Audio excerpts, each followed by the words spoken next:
Hi everyone, welcome to VJ education. మన previous వీడియోలో intermediate first year students కోసం derivations, limits అనే చాప్టర్ని explain చేసుకుంటున్నాం కదా.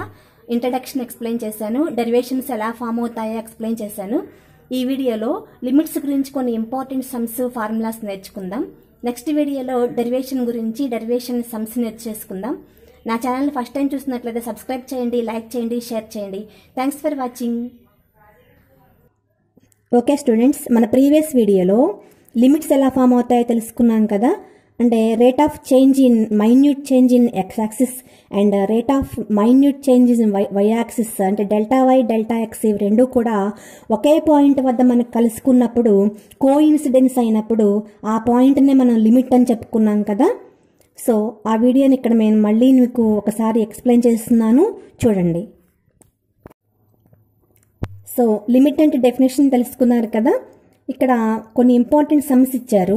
ఫస్ట్ సమ్ చూడండి, evaluate limit extending to -3 1/x+2.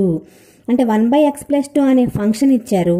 ఆ ఫంక్షన్కి మనము లిమిట్ ఫైండ్ అవుట్ చేయాలి. లిమిట్ అంటే ఇందా చెప్పుకున్నాం కదా, rate of change in y axis, rate of change in x axis ఇవి రెండు కూడా ఒకే పాయింట్ వద్ద మనకి కో ఇన్సిడెన్స్ అయితే దానిని లిమిట్ అని చెప్పుకున్నాం కదా. ఆ లిమిట్ని ఫైండ్ అవుట్ చేయాలి ఇప్పుడు ఆ ఫంక్షన్కి. సో ఇచ్చిన ఫంక్షన్ని f(x = 1/x+2) అనుకుందాం.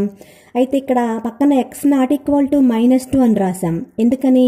మరి అక్కడ -2 సబ్స్టిట్యూషన్ చేసామనుకోండి, చేస్తే అప్పుడు ఏమవుతుంది, -2 + 2 క్యాన్సిలేషన్ అయిపోయి 1/0 అంటే ఇన్ఫినైట్, అన్డిఫైన్ అయిపోతుంది.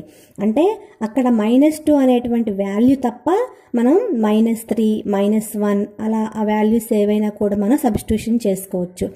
అయితే ఇక్కడ ఇచ్చింది మనకి ఓన్లీ లిమిట్ ఫైండ్ అవుట్ చేయమన్నారు కాబట్టి, సో 1/x+2 అంటే ఆ x వద్ద మనకి ఇచ్చినటువంటి వాల్యూ -3 ఉంది కాబట్టి ఆ -3ని సబ్స్టిట్యూషన్ చేసేస్తే limit extending to -3 = 1/x+2.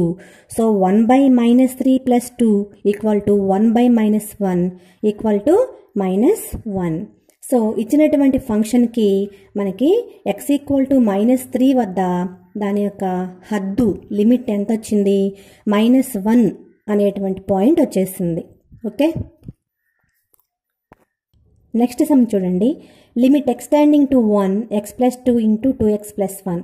So ఇక్కడ x ప్లేస్లో 1 సబ్స్టిట్యూషన్ చేసేస్తే మనకి ఇచ్చింది 1 ఇచ్చారు కదా, 1 సబ్స్టిట్యూషన్ చేసేస్తే x+2లో 1 చేస్తే 1 + 2 అంటే 3 × 2x + 1 అంటే x ప్లేస్లో 1 సబ్స్టిట్యూషన్ చేసేస్తే 2 1s are 2 + 1. So 3 × 3 3 3s are 9. మనకి ఇచ్చినటువంటి ఫంక్షన్కి x = 1 వద్ద దాని యొక్క లిమిట్ హద్దు ఎంత వచ్చింది, 9 వచ్చింది. 1 అనే పాయింట్ వద్ద 9 వచ్చింది కాబట్టి అది లిమిట్ అయిపోతుంది. నెక్స్ట్ సమ్ చూడండి, limit extending to 2x² - 5/4x + 10. ఇక్కడ న్యూమరేటర్నేమో f(x) అనుకున్నాం, డినామినేటర్నేమో g(x) అనుకున్నాం. f(x) = x² - 5 and g(x) = 4x + 10. So ఇక్కడ లిమిట్ ఎక్స్టెండింగ్ టు 2 అన్నాడు కాబట్టి ఫస్ట్ న్యూమరేటర్లో 2 సబ్స్టిట్యూషన్ చేసేస్తే 2² - 5 = 4 - 5 = -1. అలాగనే డినామినేటర్ g(x) అనుకుని దానిలో మనం x = 2 సబ్స్టిట్యూషన్ చేసేస్తే 4 × 2 అంటే 8, 8 + 10 18 అవుతుంది. సో టోటల్గా మనం న్యూమరేటర్ ప్లేస్లో -1 రాసి బై డినామినేటర్లో 18 రాస్తే టోటల్ లిమిట్ మనకి -1/18 వస్తుంది. ఓకే, సో లిమిట్స్ అనే సమ్స్ మనకి ఇలానే ఉంటాయమ్మా. సో ఇలాంటివి మనకి ఏమి ఇచ్చినా కానీ ఇంక ఇదే విధంగా మనం ఇచ్చినటువంటి వాల్యూ వద్ద ఎక్స్ వాల్యూని సబ్స్టిట్యూషన్ చేసేసుకుంటే మనకి ఫైనల్ లిమిట్ వచ్చేస్తుంది. సో అలా ఫైనలైజేషన్ చేసి ఆన్సర్ మనం ఫైండ్ అవుట్ చేయొచ్చు.